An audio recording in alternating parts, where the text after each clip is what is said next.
نحمده ونصلي على حبيبه الكريم اما بعد فاعوذ بالله من الشيطان الرجيم بسم الله الرحمن الرحيم الحمد لله عز وجل۔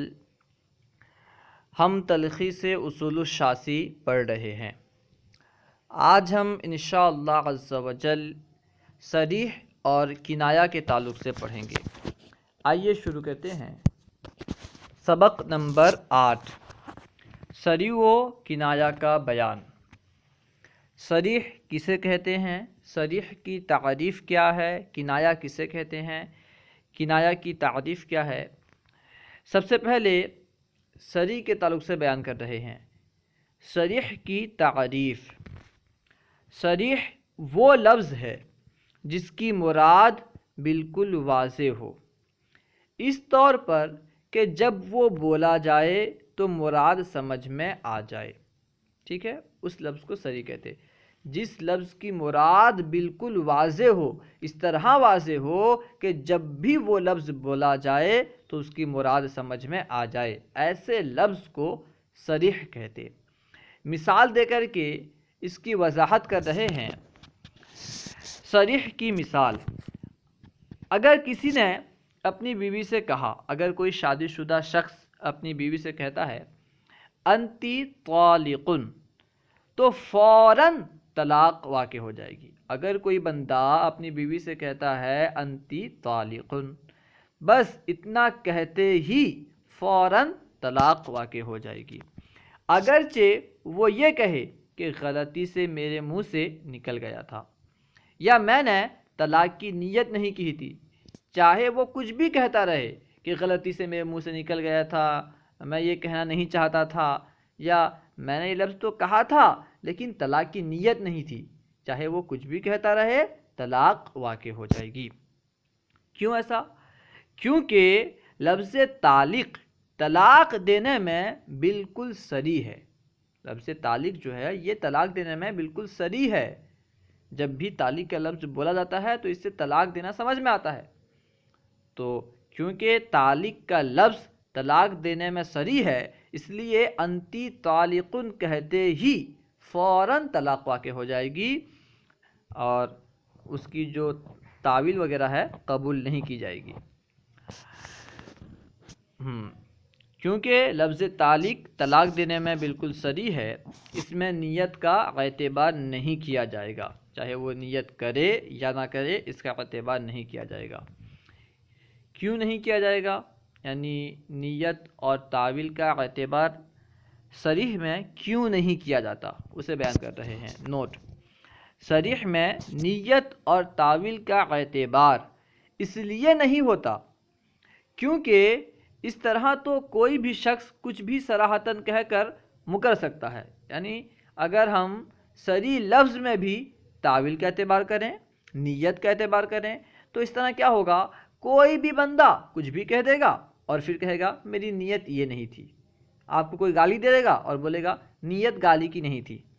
ٹھیک ہے، اس طرح کچھ بھی کہہ سکتا ہے اور کچھ نہ کچھ تعویل کرے گا۔ لفظ صریح ہوگا پھر بھی تعویل کرے گا، میری مراد یہ ہے، میری مراد وہ ہے۔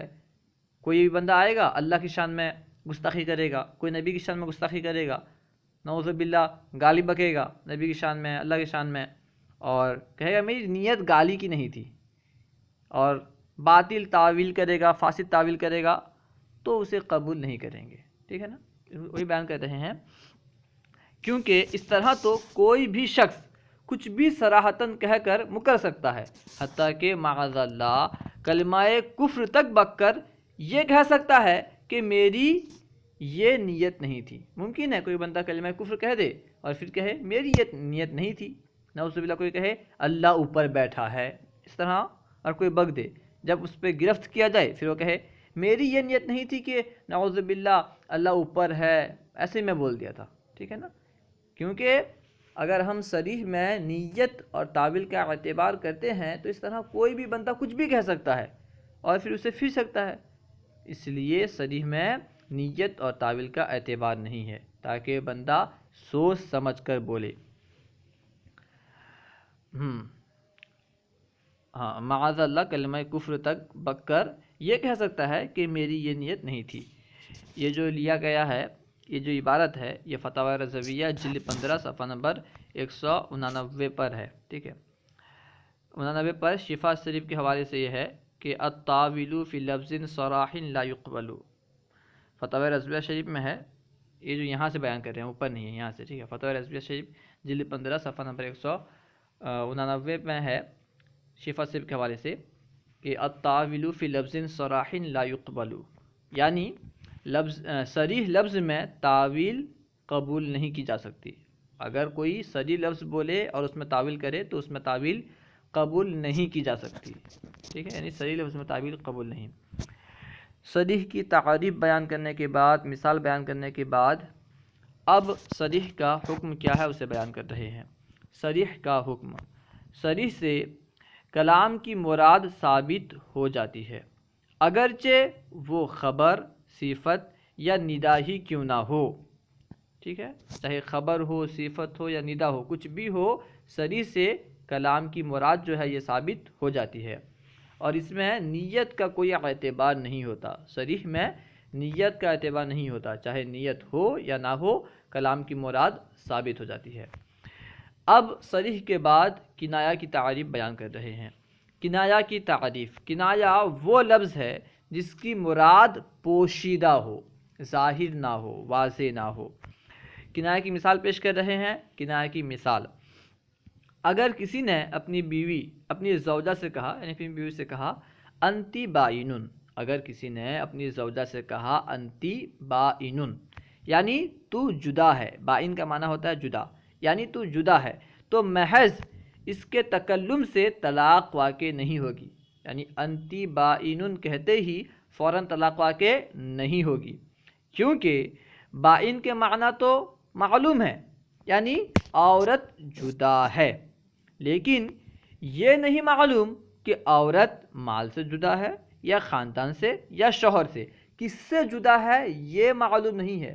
انتی بائنن کہا گیا تو کیا معلوم ہوا کہ عورت جدا ہے، اب کس سے جدا ہے یہ نہیں معلوم، مال سے جدا ہے، شوہر سے جدا ہے، خاندان سے جدا ہے، شہر سے جدا ہے، کس سے جدا ہے یہ نہیں معلوم، اس لیے طلاق کے واقع ہونے کے لیے یہ ضروری ہے کہ شوہر طلاق کی نیت کرے۔ اگر شوہر طلاق کی نیت سے انتی بائنن کہے پھر طلاق واقع ہوگی، طلاق کی نیت نہیں تو طلاق واقع نہیں ہوگی۔ یا مذاکرہ طلاق موجود ہو، یعنی طلاق کے بارے میں گفتگو چل رہی ہو اور شوہر کہے انتی بائنن، تب طلاق واقع ہو سکتی ہے، ورنہ طلاق واقع نہیں ہوگی۔ صریح کی تعریف، مثال اور حکم کے بعد اب کنایہ کی تعریف بیان کیے، مثال بیان کیے، اب کنایہ کا حکم کیا ہے اسے بیان کر رہے ہیں۔ کنایہ کا حکم، نیت یا دلالت حال پائے جانے کے وقت کنایہ کا حکم ثابت ہوتا ہے، یا تو نیت پائی جائے یا دلالت حال پائی جائے، ان دونوں میں سے کوئی بھی پائی جائے تو پھر کنایہ کا جو حکم ہے وہ ثابت ہوتا ہے۔ جیسے انتی بائنن سے اس وقت طلاق واقع ہوگی جب قائل نیت طلاق کرے یا پھر مذاکرہ طلاق ہو۔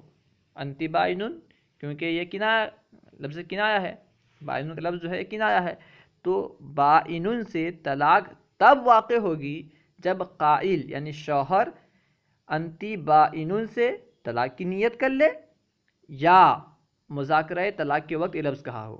اگر طلاق کی نیت سے انتی بائنن کہے تو طلاق واقع ہو جائے گی، یا طلاق کے بارے میں گفتگو ہو رہی تھی اور کہا انتی بائنن تو پھر طلاق واقع ہوگی، ٹھیک ہے۔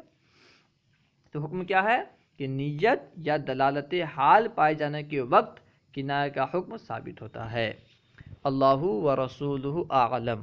اگر کوئی بات آپ کو سمجھ میں نہ آئی ہو یا درسیات کے متعلق کوئی سوال کرنا چاہتے ہوں تو کمنٹ باکس میں سوال کریں، یا فیضان درس نظامی واٹس ایپ یا ٹیلی گرام گروپ میں ایڈ ہو کر اس میں سوال کریں، انشاءاللہ عز و جل ممکنہ صورت میں جواب دیا جائے گا۔ السلام علیکم ورحمۃ اللہ وبرکاتہ۔